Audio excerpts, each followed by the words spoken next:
kristal menjadi sesosok raksasa.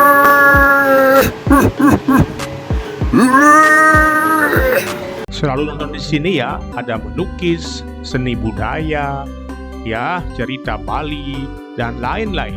Pokoknya oke. Diceritakan ketika Dewa Siwa dan Dewi Giriputri yang merupakan istri beliau sedang bercengkerama di tengah laut. Pada waktu itu, dengan asyiknya beliau berdua menikmati laut, tiba-tiba Dewa Siwa keluar birahinya. Tetapi Dewi Giriputri menolaknya.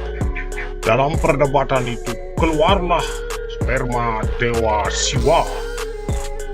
Karena apa yang dilakukannya bukanlah perbuatan seorang dewa.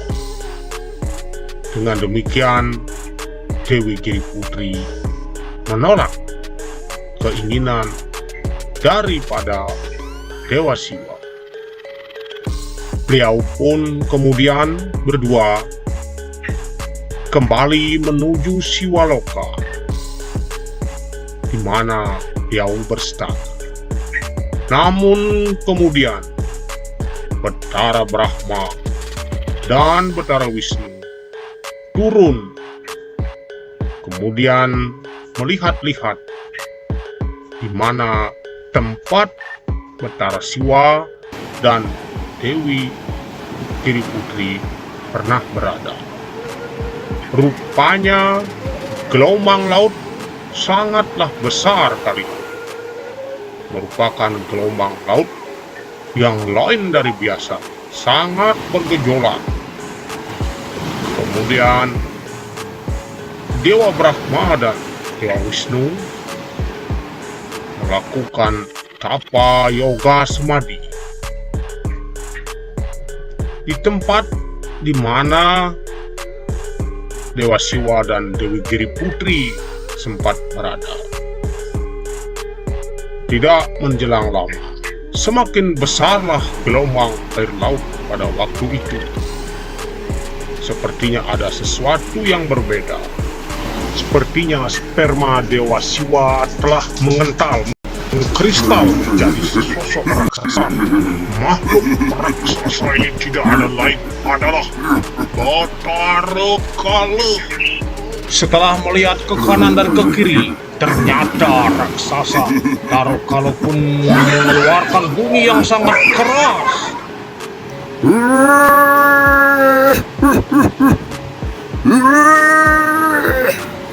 Dan Betara Kala tidak bisa melihat apapun, sepi di sekitarnya, sehingga ia harus berteriak lantang.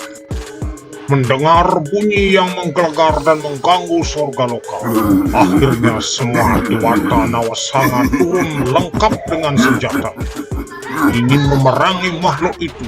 Ada yang membawa gada, trisula, dan sebagainya. Akhirnya diperangilah. Hai raksasa, kau pantas mati karena kau mengganggu surga loka. Raksasa besar yang disebut Betara Kala, namun sedikit pun tidak ada yang melukai senjata. Walaupun diserang bertubi-tubi, akhirnya serangan jadi berbalik karena makhluk besar ini adalah Betara Kala tidak mempunyai senjata apapun, sehingga kewalahanlah para dewata Nawasanga. Akhirnya dewata Nawasanga menjadi bulan-bulanan Betara Kala. Bahkan ada yang diinjak-injak oleh Betara Kala. Semua sudah lari terbirit-birit para dewata Nawasanga kembali ke surga loka. Sehingga Dewa Brahma dan Dewa Wisnu melaporkan ke surga loka kepada Dewa Siwa bahwa ada makhluk besar yang sedang mengamuk dan suaranya menggelegar menggetarkan surga loka. Kemudian Dewa Siwa pun turun ke bumi. Tenang semuanya, saya akan membunuh makhluk itu, begitu Dewa Siwa.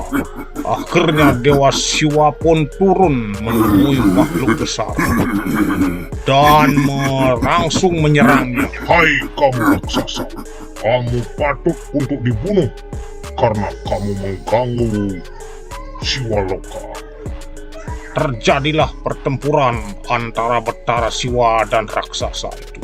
Namun akhirnya Dewa Siwa pun dapat dikalahkan. Dalam waktu sekejap, akhirnya Dewa Siwa mencari akal dan menanyakan apa sebenarnya kenapa mengganggu Siwaloka. Raksasa itu berkata, ia hanya ingin mengetahui siapakah ayah dan ibuku, atau kedua orang tuaku. Karena selama ini dia tidak tahu.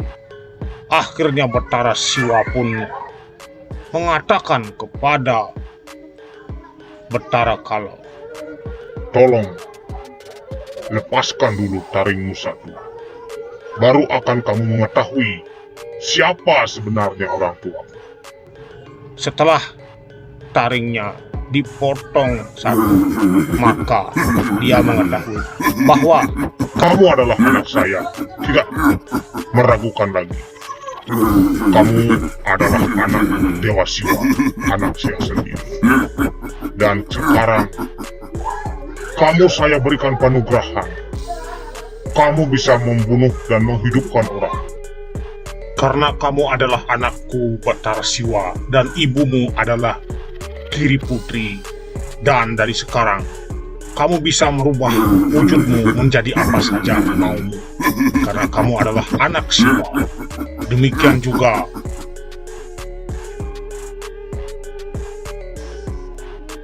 ibumu adalah Dewi Giri Putri.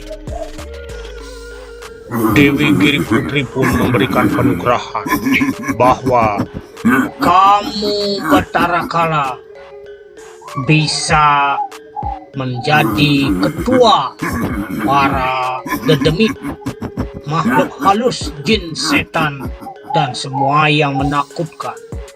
Kamulah yang menjadi ketuanya, sehingga kamu akan aku berikan panugrahan seperti itu. Dan bila kamu mau makan, kamu boleh makan orang yang sama lahirnya dengan dirimu, yaitu pada waktu hari tumpak wayang atau tumpak ringgit.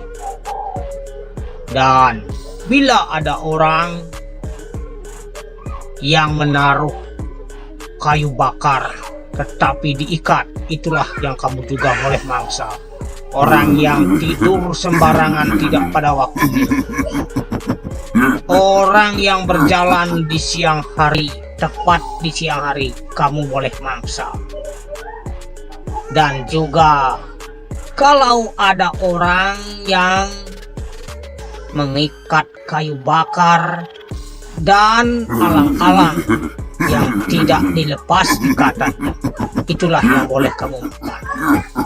Dan bila juga kalau kamu menemukan orang yang sedang memasak di dapur dan dapurnya di sebelah kiri tidak ditutup, maka itu pula lah mangsa. demikian Dewi Giri Putri menyampaikan dan memberikan penjelasan kepada Betara Kala. Akhirnya, karena tahu bahwa adiknya Betara Rari Kumaro yang lahir sama dengan dirinya, maka dikejarlah Rari Kumaro, mau dimakan dan dimangsa oleh Betara Kala.